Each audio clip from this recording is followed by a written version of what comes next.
and for the past 6 weeks, we've been talking together about God's amazing grace. You know why it's called amazing? Because it's really amazing. Because you can never ever explain God's grace. Alam mo yung grace natin, limitado. Yung grace natin, pinatawad kita ngayon, papatawarin kita bukas, pero pag inulit mo po ulit ng inulit, papatayin na talaga kita.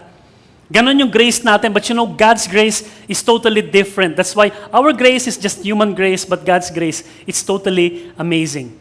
That's why even yung nagkasala si Adan, si Lord ang nag-isip ng paraan para magkasundo ang tao pabalik sa Diyos. Why? Because righteousness is essential for us to experience God. And when Adam and Eve blew it on the garden, they just threw God's plan away at ito po yung nagkaroon na pumasok na ang kamatayan. But with God's amazing grace, sabi ni Lord, ako pa rin ang magbibigay ng solusyon sa tao. And He came up with the plan. Sabi niya sa Ahaz, someday somebody will come that will destroy your plans for humanity. Someday somebody will come that will reconcile man back to God. At ito po'y pinunaw sa dumating si Noah, grace, ginunaw ang buong tao, pinatay ang mga tao, pero may isang taong naghanap ng grace, pinakitaan ni Lord ng grace. Dumating si Abraham, hindi karapat-dapat, pinakitaan ni Lord ng grace ng anak ng Isaac, at si Isaac ng anak ng Jacob at Esau, tapos naging 12 hanggang sa nakulong ang mga Israelitas sa Egypt, pinakawalan ni Moses, at yung papalabas na sila, dumating yung pinag-usapan natin kahapon, si Rahab the prostitute. And hanggang kay Rahab po, kita nyo po, lahat ng pinipili ng Diyos ng mga tao ay mga taong wasak. Mga taong disqualified. Mga taong masasabi natin, that's the wonder about God's grace. Because the only qualification for God's grace to manifest in your life is to be disqualified. Because ultimately, hanggang sa haba po ng pinag-uusapan natin, from Rahab is totally disqualified. Prostitute, harlot, in fact, when God saved them, nandun sila sa labas ng camp ng Israel, they can never mingle with the Israelites. But you know what? Si Salmon came, and then Salmon married Rahab. That's grace. Because ultimately, when grace comes in your life, you can never be the same again.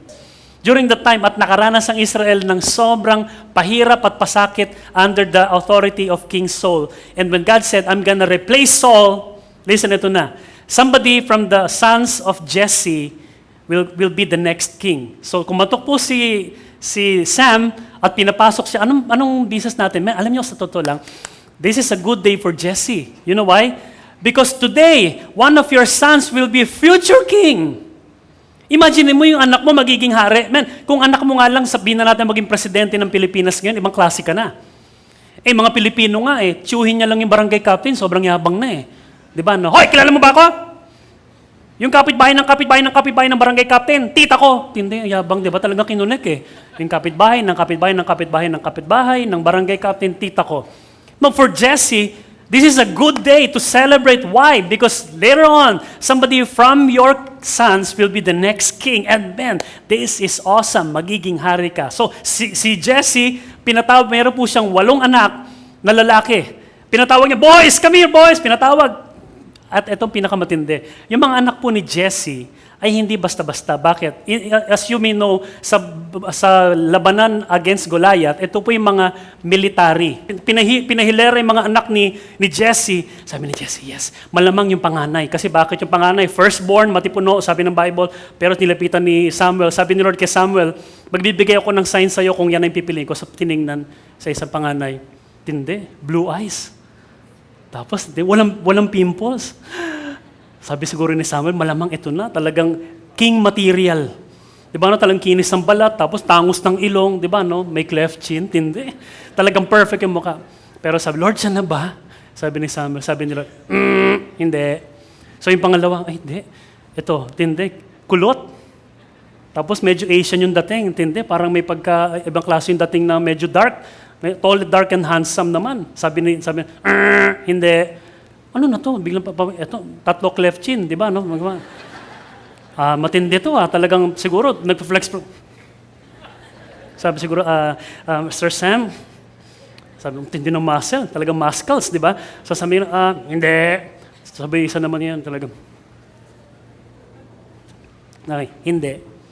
Biglang pagdating sa pang-7, hindi. Siguro sabi ni Samuel, anong address ba nito? Tama naman yung address of Block 6, Lot 5, Jesse. Dito okay nakatira, di ba? Opo, tama naman. Now, listen. there's an awkward question that Samuel asked. Alam mo, sabi niya, Mang Jess, may anak pa ba kayo? This is unbelievable. How can you forget a son? Why? Because ang hinahanap hari and Jesse totally forgot about sino? David. Kumbaga parang sa choices, tanggal na kagad si David ni hindi nga pinatawag ng tatay eh. Alam mo sabi ni Jesse, ay my God, nakalimutan ko, sir, meron pa pala kaming isang, kaso patpatin yun eh, okay lang sa'yo. Nasaan na? Eh, kaso po, mabaho yun, may tupa ho yun. Kasi nandun, samantalang itong mga boys ko, talaga po naka-Calvin Klein po yan. Tsaka ibang klase po talaga, naka-lotion pa yan, talagang ibang klase. So, pero po yung isang nandun sa tupahan, sorry, mabaho ho yun, okay lang sa inyo. Pambira ka, papuntahin mo. So, tinawag siguro nung, Oy! David! Siguro si David, bulak, nakikipaglaruan doon sa mga tupa. Bakit? Tawag ka ni Papa. Sabi bakit? Basta tawag ka. Pinatawag siguro. Naku, baho na, may pawis. Biglang pagtingin po ni Samuel sa kanya, sabi ng Panginoon, that's the guy. Nahimatay yung mga magkakapatid. Oh my God, di ba? Bakit? Siya ang Diyos. Listen. Sabi ni Lord, I don't look at the externals. I look at the internal heart of the person. Now listen. This is grace. Why? Nakalimutan nga siya sa listahan eh. Wala nga siyang capability, the looks, wala. Siguro, during this time, the Bible scholars are bent to believe that he's about 14 years old. Sino rito yung high school picture kayo, pag nakikita nyo, diring-diri kayo? Alam, one time, si Lenino nagpakalat ng litrato ko nung high school ako. Sabi ko, Panginoon, huwag niyo papakita sa mga taga-FIJ yan. Baka sabihin, totoo, evolution. Alam mo yun, ang tao galing talaga sa unggoy. Well, anyway, or galing sa butike, di ba? Parang dati, parang galing ang tao hindi sa unggoy, sa butike, di ba? During that time, David's physique was, hindi matipuno, talagang walang-wala. But listen, sabi ng Lord, siya. Now, look at me. That's grace. And that's your story. Because for many of you, wala ka nga sa choice eh. Pagka pinag-usapan yung capability, pag pinag-usapan yung performance, pag pinag-usapan yung physique, kung iruruler yung mga ilong natin, bagsak tayong lahat. Di ba, wala talaga sa kulay, wala sa pinag-aralan, but listen to me, grace, yung paghihila po kay David from tupahan, from alaga ng tupa, it's all based on God's grace to encourage you today, 3,000 years later, that hey, no matter what kind of looks you have, you are qualified because the only thing that qualifies us for the grace of God is disqualification. Oh, that's deep, man.